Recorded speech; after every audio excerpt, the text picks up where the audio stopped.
Well, hello again, everyone, and welcome to our latest webcast that we're bringing you from Travel Weekly as part of our Roadmap to Recovery series. Now, I'm joined today by two of the executives from Ambassador Cruise Line. We've got Christian Verhounig, who is the CEO, and also Chris Coates, who is the Chief Commercial Officer. So welcome, gentlemen. Thank you for joining me. It's a big week for you because you are going on sale this week. And of course, it was only a month ago, Christian, that you came on here to tell us all about the new line. So first of all, just bring us up to speed. In the last month, what's the reaction been like? Well, first of all, thank you very much for having us, Lucy, and good morning to you. The reaction has been extremely positive and well received. We have received a lot of support from the travel trade, from the tour operators, from travel agencies. Also, many guests have inquired, have signed up already, and I think everybody is very excited that we are finally going on sale this week. Oh, I am sure they are. So, Chris, perhaps you can tell us then, you're going on sale. We knew you were going to be launching in the spring of 2022. You're bringing out your first or your inaugural 22-23 program this week. So tell us what to expect. Right, it's based on 33 cruises. The maiden voyage sails on the 6th of April. All the cruises are ex-UK no-fly cruises from London Tilbury. 33, program capacity is around 46,000 passengers. That's an average load of 1,400 passengers on the Ambience. There's a great selection of shorter and longer duration itineraries. We have seen a trend in the past 6 months from our sort of intelligence that there's a lot of aspirational buying for the future in cruising holidays. So we do have some longer itineraries. An example, we've got a good spread of shorter cruises to the Norwegian fjords of 6, 7, 8 night durations. We've got round Britain cruises, a good selection across the summer and into the autumn, ranging from 11 to 12 night durations. And longer itineraries too. We have a Greenland cruise, 21 nights, the western coast of Greenland, close to the Northwest Passage. We have a longer cruise to Canada and Greenland in the autumn, 35 nights, down to Montreal, the St. Lawrence River, which has always in the past been a very popular itinerary. 2 longer Med and Black Sea cruises out of Tilbury of 32 nights, going to Odessa, and a lot of highlights in the Black Sea and Eastern Mediterranean. And for the winter, we have a cruise to Cuba and the best of the Caribbean, which is our longest sailing, 42 nights in January 2022. The programs combined, we have some southbound departures to the Canary Islands, but mainly northbound sailings to Scandinavia, Iceland, the Baltic, and St. Petersburg. But there's a real strong mix of itineraries. And durations, which you say is really important. And so, you know, Christian mentioned there that a lot of your past customers had been excited by, obviously, the news that Ambassador was launching. And so, have you had people pre-registering? I mean, have they been able to do that, or have they had to wait for this week to see exactly what's on offer? Yeah, we've launched with the announcement we are supporting a micro website, which was designed to introduce the brand, the range of the program itineraries without the fares, and to get both the travel trade and consumers to sign up with levels of interest. And we've already exceeded 20,000 registrations from the consumer side, and I think nearly 800 trade registrations wanting more information about the program. So there's a huge, absolutely huge appetite for this, despite where the trade has been in the past 15 months. Yeah. This is a brand new opportunity, and there's also, Lucia, there's a big gap in the ex-UK no-fly cruise market in 2022. Yeah. Well, you say it's a brand new opportunity, and of course we know that previously both of you worked for CMV. How much of this program, Christian, that you're putting on sale is sort of similar to what you were doing before? Because it worked, you know. Let's face it. You know, is it very different, or is it kind of, you know, similar that people would, you know, would remember from CMV times?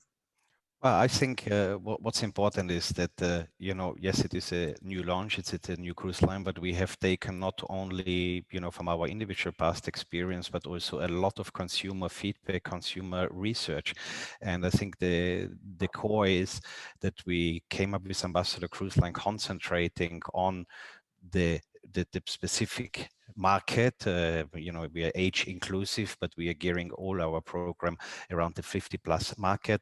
Yeah, we have seen that a lot of people are looking for extended family travel right now, so we're putting up 2 multi-generational cruises. Yeah, consumer research has shown us that there are guests which are looking for being able to celebrate the maritime traditional experience on board, and not to be forced to dress up, to dance, to have a strong enrichment program. This ship is designed basically to provide a lot of room to breathe. I mean, she has space for over 2,000 passengers. We are limiting it to 1,400 to give exactly this. Research has shown that solo travelers are overlooked a lot in the industry, so we took a conscious decision to allocate 89 cabins on board the Ambience for solo travelers, spanning through 5 categories, with supplements which are up to 70% cheaper than the competition is offering. So. Wow. All our decisions, and I think this is it's a core differentiator also for us. We are here for the long haul. So whatever decision we are taking it with a view, how can we reduce our environmental footprint? And this is why we are very strong concentrating on sustainability going forward. We're starting next year in order to have the opportunity to upgrade the vessel, to bring it to the latest environmental standards. We're discussing about uniforms on the ships, and we're looking at sustainable uniforms and clothing. So we really want to... Is that important to customers, Christian? Are you doing, because I know the sustainability angle is really important for you, but what's the driver? Is it just good business sense, or is it because you actually feel your customers find that, more palatable to sail with a line that is taking that kind of thing seriously? I think it's both. I think as a business, we have an obligation to look after the world. Yeah, for the customers, I think the awareness is rising, and our guests which are booking with us and the age group, while they may not have it on the absolute forefront from their own decision making, they do have to justify their choice of holiday and destination to their children and grandchildren. So this is a topic which is coming up, and it's good practice, and I think every company has to make sure to be part of this. When the cruise industry in general is a business which has diversity written all over it from the beginning, so we never had issue there. So we're trying to be a better us going forward. Absolutely. And Christian mentioned there about how you're not sailing at full capacity of the ship, you're going to have it slightly reduced. Is that why is that? Is that to do with COVID? Because even though hopefully we might be beyond the enforced restrictions on numbers by then, are you trying to do it to give more space, or is it generally because you just want to give a better sort of space ratio for each passenger? What's that decision based on? Yeah, I mean, the Ambience can carry 2,000 passengers. We are going to be limiting capacity levels to between 1,400 and 1,500 passengers. We feel that's a very comfortable level. The space ratios are good for the customers. It gives a better customer experience. And also, with the current situation regarding COVID, it gives a little bit more flexibility regarding social distancing on the ship. Obviously, spring 22 is a long way away, and we're going to be following, obviously, the government guidelines and making adjustments along the way. But that is a conscious decision we've taken as a business to limit the capacity to around those levels. And we know it's going to enhance the guest experience, which is obviously very, very important, especially for a new brand entering a market. Absolutely. And Chris, you also mentioned there that there's a gap in the sort of ex-UK market. Do you think that's going to become even more attractive with people nervous since what we've been through around flying and all the sort of extra time that there might be at airports, etc.? Do you think that, I mean, I know it's always been popular, and with the demise of CMB that was missing, but do you think people are going to be more attracted to that kind of holiday? I think in the short term, certainly the silver travel market, there's always been a leaning towards ex-UK cruising versus fly cruising. I think in the short term, yes. I think we do have a very attractive program out of the UK, which is hassle-free, and we're looking at the customer journey from the beginning, from the booking stage, right the way through, and we're trying to offer a premium level of service from the start of the journey right through to embarkation at Tilbury and going onto the ship. Obviously, airports present a slightly different challenge.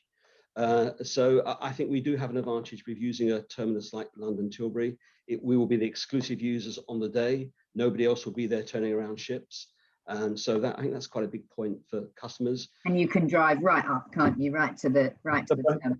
Yeah, the brand new car park that's been launched by Port of Tilbury can hold 800 cars. It's right in front of the cruise terminal. I think there are very few terminal facilities in the UK that can offer that facility, which is a big bonus.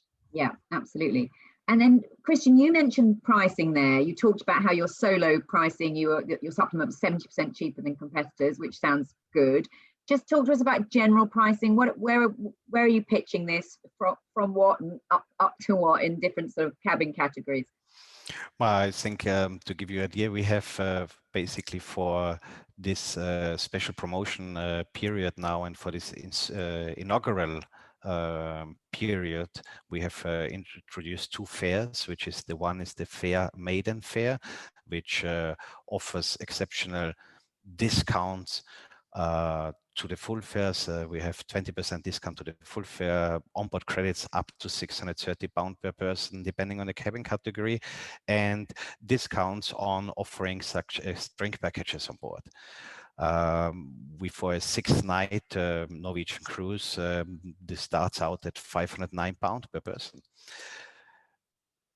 Second fare which we are introducing and which is on offer now is the Ambassador Fare, which represents the premium value offering we want to give, which again has up to 20% discount on the full fare, up to £630 on onboard credit, and has included the premium Ambassador Exposition Drinks package, which basically has savings up to £330 per person per cruise, includes premium drinks, premium wines, tea, coffees, gratuity, service charges, guarantee of first or second sitting, and also priority consideration for upgrades.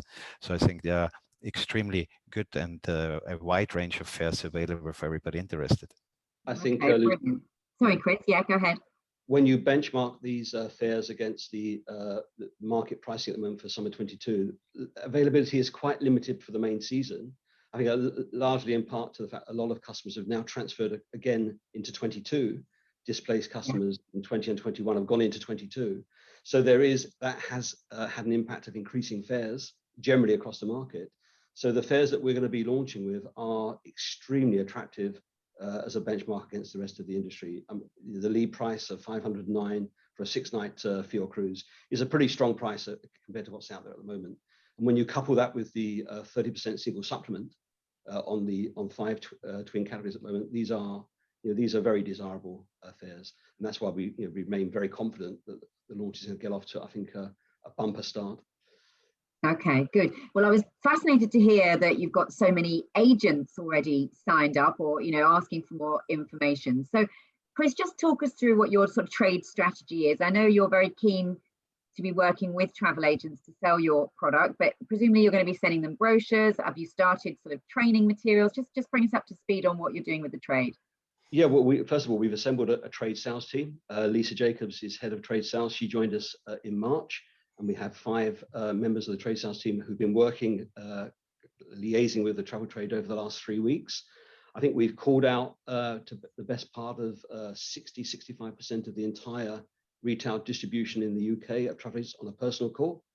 We've been getting a lot of feedback, taking registrations, explaining to the agents about what Ambassador is all about, the range of benefits the customers can enjoy by going on an Ambassador cruise.